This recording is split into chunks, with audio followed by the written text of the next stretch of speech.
जब एक बार मैं सऊदी के सफर पर गया था और वहां यह हादसा जब मुझे लोगों ने बताया तो बड़ा अजीब लगा कि अल्लाह के रसूल ने जो देवर भाभी का पर्दा बताया वो कितना सटीक और कितना सही है। वहां एक अजीब किस्सा सुनने में आया मेरे जद्दा का, कि जद्दा में भोपाल का एक आदमी टैक्सी ड्राइवर था। दोनों भाई वहां पर टैक्सी चलाते थे, एक भाई रात में एक भाई दिन में। और भोपाल का यह आदमी फैमिली के साथ रहता था। छोटे भाई की शादी नहीं हुई थी। 8 साल 10 साल 15 साल का अरसा गुजर गया।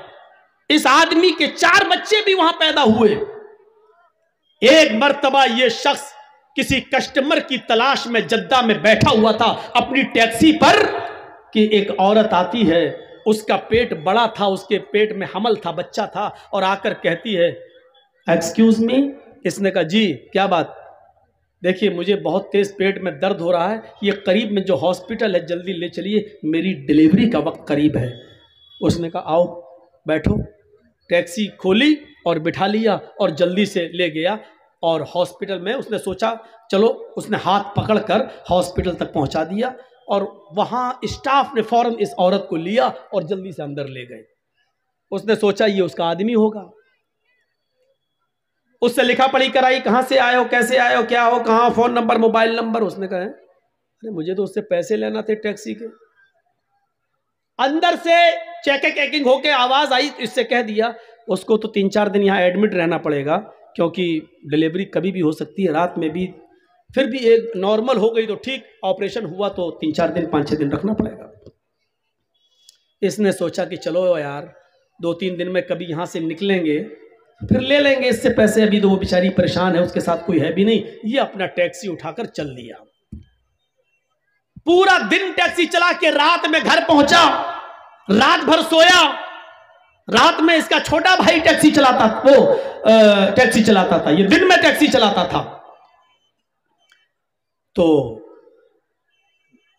जब ये सुबह फजर की नमाज पढ़ने उठा, नमाज पढ़ के आया, इसकी बीवी ने इसको चाय बनाई, अपने शौहर को ब्रेड आमलेट वगैरह बनाया कि चलो नाश्ता करो अब तुम जाओगे। मोबाइल फोन की घंटी बजी, वो वाला फोन लैंडलाइन, वो घंटी बजती है। इसने घंटी उठाई, अरे कौन इतना सुबह सुबह, इसने सोचा कि कोई कस्टमर होगा, कहीं जाना होगा, फोन करते हैं लोग। तो इसने फोन उठाया, कहा हेलो। वहां से आवाज आई, कौन, जमील साहब? कहा जी। बड़े नालायक इंसान है तुम। कहा क्यों, क्या हुआ? कहा हॉस्पिटल में तुम अपनी बीवी को छोड़ गए हो, बेचारी रात भर यहां परेशान रही, जल्दी आइए हॉस्पिटल में, डिलीवरी हो गई और तुम्हें लड़का हुआ है। इसके तो होश उड़ गए। ए डॉक्टर तुम्हारा दिमाग ठीक है? वो मेरी बीवी भी नहीं थी। अच्छा हुआ ये फोन मैंने उठाया, कहीं मेरी बीवी ने उठा लिया होता तो कयामत आ गई होती। दिमाग ठीक रखो। उधर से उस डॉक्टर ने, लेडीज डॉक्टर की चिल्लाई इसके ऊपर, चुप बदतमीज कहेंगे। ये इंडियन पाकिस्तानी कमीने सब ऐसे ही होते हैं। बच्चा पैदा हो गया, आप कहते हैं मेरी बीवी नहीं, लड़ाई लड़ते हैं घर में और यहां आके छोड़ जाते हैं। आ रहे हो या मैं पुलिस भेजूं? कहना पुलिस मत भेजो, मैं आ रहा हूं। गया सीधे टैक्सी चलाता हुआ हॉस्पिटल में पहुंचा और जाकर किस वार्ड में? फला कमरे में। खोला कमरा, डाइन चुड़ैल मर जा, मैं ही मिला था तुझे। एक तो मेरा किराया नहीं दिया, बिस्तर पे लेटी और कह रही है मेरा बच्चा। अब रोती है, तुम्हें क्या हो गया? अरे घर में थोड़ा सा झगड़ा हो गया, इसका मतलब ये थोड़ी कि तुम हमें इतना डांटोगे, अपने बच्चे को तुम एक्सेप्ट ही नहीं कर रहे हो। अरे उसने रोना शुरू कर दिया, इसका दिमाग खराब। हे ड्रामे बंद कर। हे डॉक्टर साहब ये मेरी बीवी भी नहीं है, पता नहीं कौन है। डॉक्टर साहब कहते चुप, रो रही है। एक औरत कैसे किसी को अपना शौहर कह देगी? मानता हूं झगड़ा होता है घरों में, सबके घर में होता है, लेकिन इसका यह मतलब है कि तुम बीवी मत। अरे डॉक्टर साहब अल्लाह की कसम ये मेरी बीवी नहीं है। और वो कहती डॉक्टर साहब ये झूठ बोल रहा, अल्लाह की कसम मैं इसी की बीवी हूं। मामला बड़ा पेचीदा। डॉक्टर ने कहा रुको। मामला इतना बिगड़ गया, इतना बिगड़ गया, हर आदमी उसी औरत की बात कर रहा है, क्योंकि औरत के आंसू बड़े खतरनाक होते हैं। इन आंसुओं को जो समझ जाए वो बहुत बड़ा समझदार माना जाएगा। औरत के आंसुओं को समझना बड़ा मुश्किल है। आप शादीशुदा हैं, आपको तजर्बा होगा, हमें भी तजर्बा है। बहुत ये आंसू बड़े खतरनाक होते हैं, इसलिए पूरे हॉस्पिटल का स्टाफ औरत की तारीफ कर रहा। क्या है? बिल्कुल से चुप चुप। डॉक्टर कहता चलो रुको, अभी तुम्हारी रिपोर्ट सामने आती है, इधर आओ, लाओ डीएनए टेस्ट कर लेते हैं। क्या कर लो? आदमी कहता हाँ कर लो।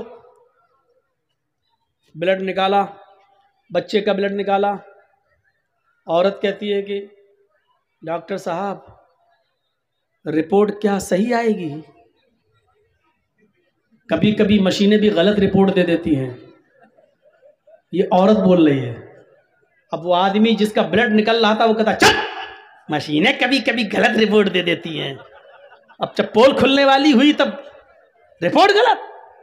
चुप। अभी दूध का दूध, पानी का पानी अलग होता है। इसी बीच अजान की आवाज आने लगी। इसने वहीं पर अपने सर का गमछा उतारा, बिछाया, नमाज पढ़ना शुरू कर दिया। लेकिन सोचने लगा यार कहीं गलत रिपोर्ट आ गई तो, कहीं औरत की बात सही ना निकल जाए, कहीं यही रिपोर्ट ना आ जाए कि मेरा ही बच्चा है, तब तो घर में कैसे लेके जाऊंगा। अल्लाह देख तू अच्छी तरह जानता है मेरा बेटा नहीं है, अल्लाह तू जानता ही है मेरी बीवी नहीं है, अल्लाह देख मेरी रिपोर्ट सही आनी चाहिए। 2 दिन के बाद कहा जाओ रिपोर्ट आएगी, 2 दिन के बाद तुम आना। 2 दिन के बाद इसको बुलाया, बोलो क्या बात? हाँ जी, और डर भी रहा है। डॉक्टर हंस रहे हैं। तो डॉक्टर साहब हंसिए मत, पहले बताइए रिपोर्ट क्या आई है। डॉक्टर साहब कहते हैं कि तुम सही कह रहे थे कि तुम्हारा बच्चा नहीं। ये औरत झूठ बोल रही है, तुम्हारा ब्लड इसके ब्लड से मैच ही नहीं खा रहा है। औरत कहती देखिए डॉक्टर साहब मैंने पहले ही कहा था कि रिपोर्ट गलत आएगी, अल्लाह की कसम यही मेरा पति है। आदमी कहता चुप, तेरी पोल खुल गई है, दूसरे का पाप मेरी गोद में डालना चाह रही है, भाग यहां से। डॉक्टर साहब मैं जाऊं? डॉक्टर साहब कहते हैं आप जाइए। उस औरत से कहा ए बता कौन है तेरा हस्बैंड, नहीं तो अभी तुझे कत्ल की सजा होगी। यहां पर सऊदीया है, ये इंडिया नहीं है। कहती डॉक्टर साहब अल्लाह की कसम ये इसी का बच्चा है, मैं इसकी बीवी हूं, मत जाने दीजिए, मैं किसके पास जाऊंगी। डॉक्टर ने सर पे हाथ पकड़ के कहा मेरी बहन मैं तुम्हें कैसे बताऊं कि ये इसका बच्चा नहीं है, इसकी रिपोर्ट ये बता रही है कि ये जिंदगी में कभी बाप बनने के लायक ही नहीं है, ये बाप बन ही नहीं सकता। अब वो आदमी कहता क्या डॉक्टर क्या? कि हाँ तुम्हारी रिपोर्ट कह रही है तुम बाप बनने के लायक ही नहीं हो, तुम्हारे अंदर उतने स्पर्म नहीं है, तुम्हारे अंदर उतने शुक्राणु नहीं है, तुम बाप बन ही नहीं सकते हो, तुम्हारे शुक्राणु नील है, 0 है, तुम बाप नहीं बन सकते। ए डॉक्टर 4 बच्चों का बाप हूं और तुम कह रहे बाप नहीं बन सकता, मैं 4 बच्चे हैं मेरे। अब औरत चिल्लाती है देखिए डॉक्टर साहब मैंने कहा था ना रिपोर्ट गलत होती है। अब यहां से ये आदमी कहता है चुप, ये रिपोर्ट तो सही है कि ये बच्चा मेरा नहीं है, लेकिन ये रिपोर्ट गलत है कि मैं बाप नहीं बन सकता। और डॉक्टर कहता चुप रहो तुम दोनों, मेरा दिमाग खराब कर दिया है। वो कहती इसका शौहर, वो कह रहा मेरा शौहर नहीं, तुम कह रहे हो ये मेरा बेटा नहीं, रिपोर्ट कह रही बाप नहीं बन सकते, तुम कह रहे हो मैं 4 बच्चों का बाप हूं। ऐसे तो रिपोर्ट मेरा केस ही नहीं आया मेरे पूरे हॉस्पिटल में आज तक ऐसा। इसने फाइल उठाई, चल दिया, गाड़ी में डाला, बाप नहीं बन सकता, हट, गाड़ी चला रहा है। थोड़ी दूर जाने के बाद कहता है जमील घर का पता लगाओ, कहीं रिपोर्ट अगर सही हुई तो फिर ये 4 नमूने आए कहां से। अगर मेरी रिपोर्ट सही है मैं बाप नहीं बन सकता तो ये बच्चे हैं किसके। सीधे घर पहुंचा, दिन में दरवाजा खटखटाया, बीवी को होश भी नहीं था कि दिन में भी मेरा पति आ जाएगा। दरवाजा खटखटाया, बीवी ने दरवाजा खोला, चप्पल उठारी आदमी ने, शौहर ने, और तड़ा जूते चप्पल घूसे। वो औरत कह रही इतना प्यार करते थे आज अचानक क्या हो गया। लेकिन इसने 20-25 पहले प्रेशर बनाने के लिए मारा, चप्पल जूते लाते घूसे मुक्के। जब 15-20 मार चुका तब कहा ये बताओ कि ये 4 बच्चे किसके हैं। वो कहती क्या हो गया तुम्हें? अभी फिर मारूंगा, ये पता चल गया है ये मेरे नहीं है, अब ये बता कि किसके हैं। 2-4 और दिए।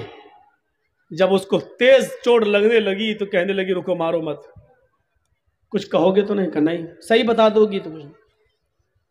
कहा कि ये 4 बच्चे आपके नहीं। फिर कहा देवर के। ये कैसे हुआ? कहा आप दिन में टैक्सी चलाते हैं ना, वो रात में चलाता है। मतलब आप दिन भर गायब रहते हैं, रात में सोते हैं, वो रात भर गायब रहता है, दिन में सोता है। घर तो एक ही है, ज्वाइंट फैमिली तो एक ही है। आपसे तो कुछ बच्चे हो नहीं रहे थे। मुझे घर में किलकारियां सुनने का शौक था बच्चा, और जब उससे दिल लग गया तो सारे बच्चे उसी के। उसने कहा यहां तो मैं तुम्हारा इंतकाम नहीं लूंगा, यहां अगर FIR करते हैं तो अभी तुम दोनों को कत्ल की सजा हो जाएगी।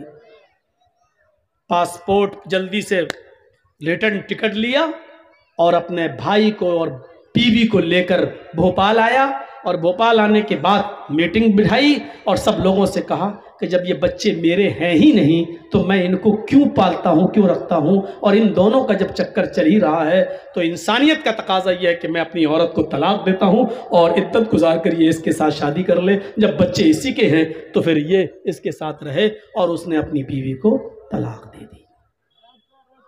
ये वाकया जब सऊदिया की सरजमीन पर मैंने सुना, पैरों के नीचे से जमीन सरक गई। उसी दिन मेरी तकरीर हुई जद्दा में, सऊदी के अंदर जद्दा में, और इसी टॉपिक पर मैं बोला अल्हम्दुल मौत। अल्लाह के नबी ने कहा तो देवर भाभी के लिए मौत है। कितना सही जुमला बोला था अल्लाह के रसूल ने। क्या अल्लाह के रसूल, क्या मैं देवर से भी पर्दा करूं? फरमाया देवर तो मौत है भाभी के लिए, देवर तो मौत है भाभी के लिए। तो इसलिए मेरी बहनों, मैं तुम्हें गलत नहीं कह रहा हूं, लेकिन देवर से पर्दा है, साली को जीजा से पर्दा है, भाभी को देवर से पर्दा है, और इसमें कमी नहीं होनी चाहिए। शराफत का तकाजा यह है कि पर्दे पर अमल करिए। इस्लाम ने तुम्हें बहुत इज्जत दी है। अल्लाह की कसम, अगर तुम बीवी हो तो शौहर को हुक्म दिया जो खुद खाओ वो अपनी बीवी को खिलाओ। कितनी इज्जत है। जो खुद पहनो वो अपनी बीवी को पहनाओ। खबरदार अपनी बीवी के गाल पे कभी थप्पड़ मत मारो। तुमने अल्लाह का कलमा पढ़कर उनको अपने ऊपर हलाल करार लिया किया है, इसलिए फइन्नकुम अखज़्तुमूहुन्न बिकलिमतिल्लाह, अल्लाह के कलमे के जरिए उनकी शर्मगाहें तुम्हारे ऊपर हलाल हुई हैं, इसलिए तुम अपनी बीवियों के साथ अच्छा सलूक करो। कितना बड़ा अल्लाह के रसूल सल्लल्लाहु अलैहि वसल्लम ने एक औरत को कितना बड़ा मकाम दिया है।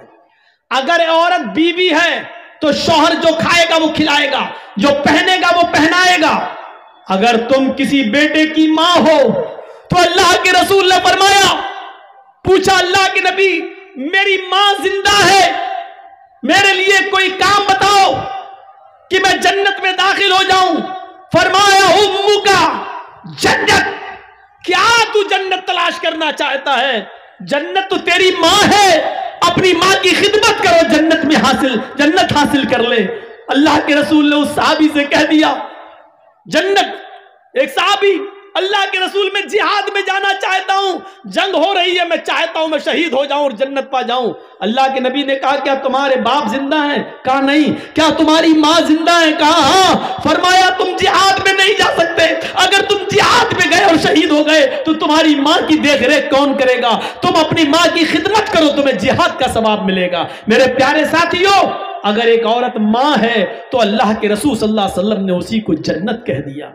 एक औरत बहन है या बेटी है तो बाप को हुक्म दे दिया कि अगर तुम्हारी 3 बेटियां हैं या 3 बहनें हैं तुम उनको पढ़ाओ, उनको लिखाओ, उनको अच्छा अदब सिखाओ, उनकी अच्छी तरबियत करो, और जब वो बड़ी हो जाएं तो उनको दीनदार घर में उनकी शादी कर दो, उनका निकाह कर दो। तुम जन्नत में मेरे पड़ोसी बनकर मेरे साथ ऐसे रहोगे जैसे ये दोनों उंगलियां आपस में मिली हुई है। ये अल्लाह के नबी सल्लल्लाहु अलैहि वसल्लम ने फरमाया। तो बेटी और बहन को पढ़ाना, लिखाने वाला और उनकी शादी कराने वाला मुहम्मदुर रसूलुल्लाह का पड़ोसी बनकर रहेगा। सोचो मेरे प्यारे साथियों, कितना बड़ा मकाम दिया है एक औरत को। इस्लाम के अलावा दुनिया की कोई ताकत, दुनिया का कोई धर्म, दुनिया का कोई मजहब औरत को इतनी आजादी नहीं देता है और इतना बड़ा मकाम नहीं देता है। मेरी बीवी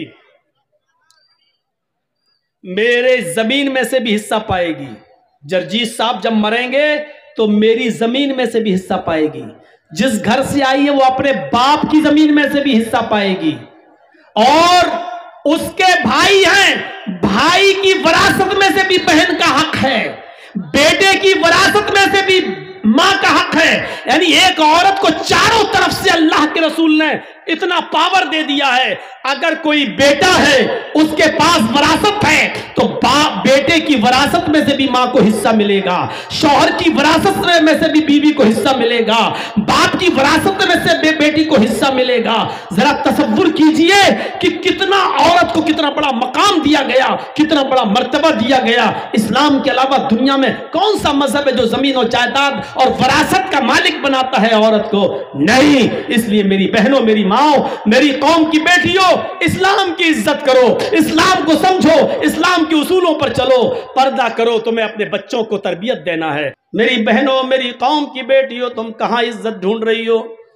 इस्लाम ने तुम्हें जो इज्जत दी, अल्लाह की कसम दुनिया के किसी धर्म में और मजहब में वो इज्जत नहीं मिलेगी।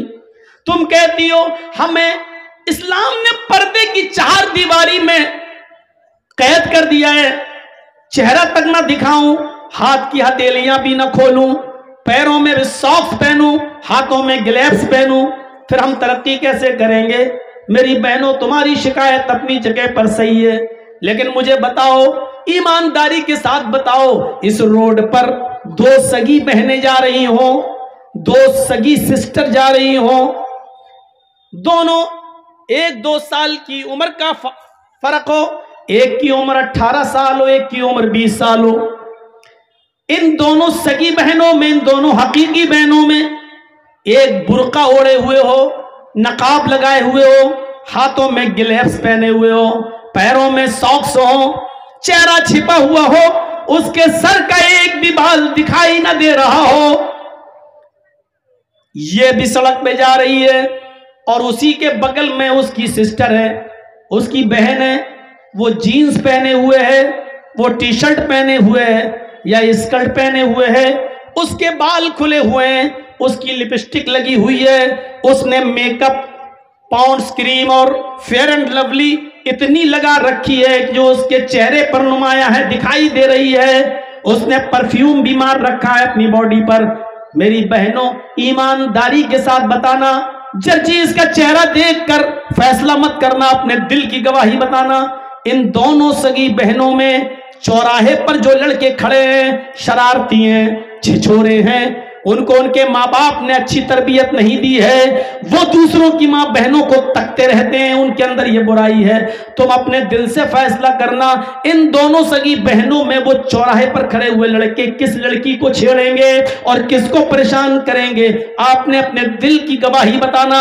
जर्जीस का चेहरा मत देखना कि जर्जीस क्या कह रहा है, अपने दिल से पूछो कि इन दोनों सगी बहनों में वो लड़के किसको छेड़ेंगे। आपका अंदर से गवाही यही होगी, दिल अंदर से यही कहेगा, स्कर्ट वाली को, जीन्स वाली को, जिसके बाल खुले हैं उसको, जिसकी लिपस्टिक लगी है उसको छेड़ेंगे, तंज मारेंगे, चिढ़ाएंगे, ताने मारेंगे, आवाज कसेंगे, नकाब वाली को कुछ नहीं कहेंगे। कुरान ने यही तो कहा है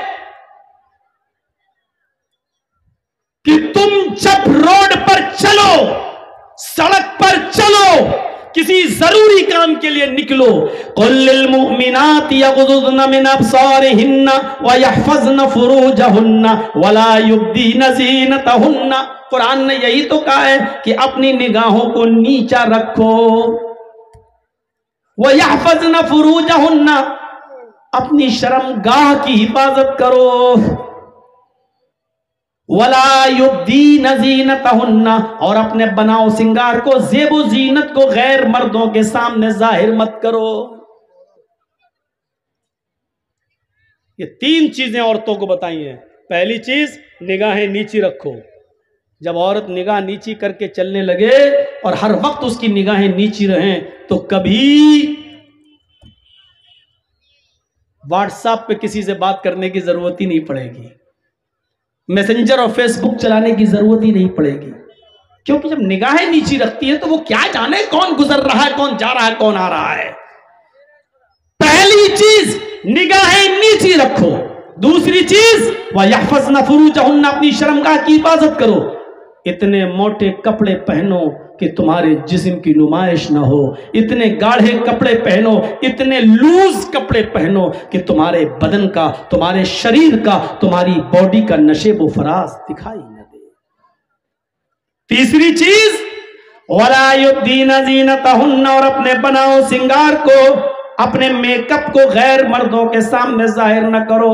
इसका मतलब यह कि अपने मर्दों के सामने जाहिर कर सकती हैं, अपने शौहरों के सामने जाहिर कर सकती हैं। लिपस्टिक कोई बुरी चीज नहीं है, लेकिन घर में लगाइए, और बाहर लगाओगी तो बहुत बुरी चीज है। जलसों में भी लगा के आई होंगी, जलसों में भी लिपस्टिक लगा सकती है औरत।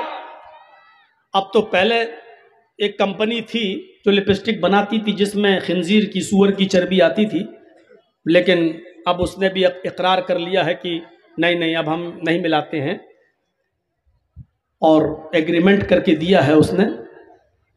इजरायली कंपनी थी, लेकिन अब नहीं आती। लगा सकती है औरत, लेकिन घर में। फेयर एंड लवली लगा सकती है बिल्कुल, लेकिन घर में। पॉन्ड्स लगा सकती है बिल्कुल, लेकिन घर में।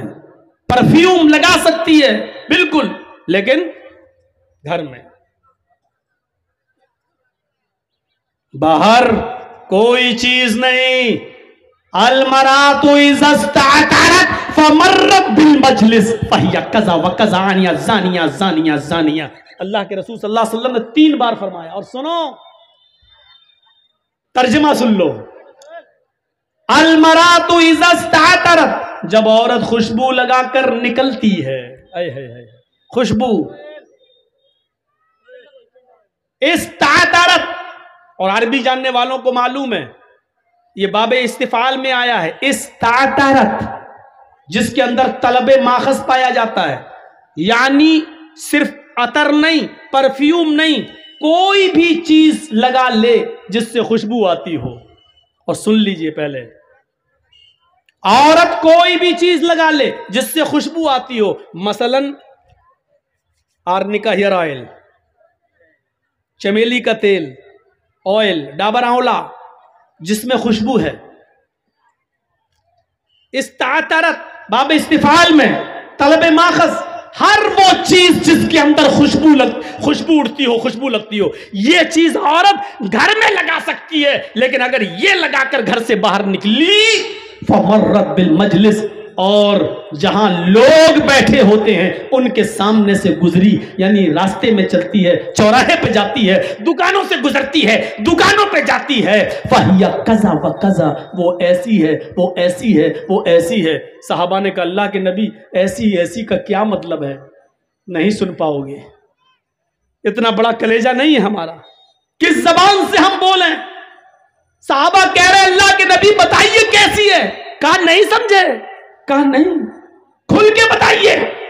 अल्लाह के नबी ने कहा आनी अज़ानिया अज़ानिया अज़ानिया, वो बदचलन है, वो बदचलन है, वो बदचलन है। कलेजा हो तो सुनो, और अगर सुनने का कलेजा ना हो तो मौलवी जर्जीस को बुलाना छोड़ दो, और बुलाओगे तो सुनना पड़ेगा। तुम्हें नहीं, तुम्हारे बाप को भी सुनना पड़ेगा। ये 10 साल हमने मदरसों में कोई घास नहीं छीली है, आलू नहीं छीले, यही सब पढ़ा है, और जो पढ़ा है वो बताऊंगा। ये नबी कह रहे हैं वो बदचलन है। हाय हाय, खुशबू लगाने वाली बदचलन है, परफ्यूम लगा के निकलने वाली बदचलन है। खुशबूदार कोई भी चीज अपने जिस्म पे लगा ले और दुकानों से जाकर शॉपिंग करे, उसको बदचलन कहा है। मर्दों के साथ दुकान पर बैठती हो 5-6 घंटे, वो कौन हुई? कॉलेज में लड़कों के साथ उसके पास बैठकर 5-5, 6-6 घंटे पढ़ती हो, और इंटरवेल में कॉलेज की कैंटीन में दोनों चाय पीती हो वो कौन हुई? अगर उसके बारे में हम बोल देंगे तो ये गालियां देंगी बेचारी, हट बड़ुआ मौलवी आ गया जाने कहां से। इसलिए यहीं से अंदाजा लगा लो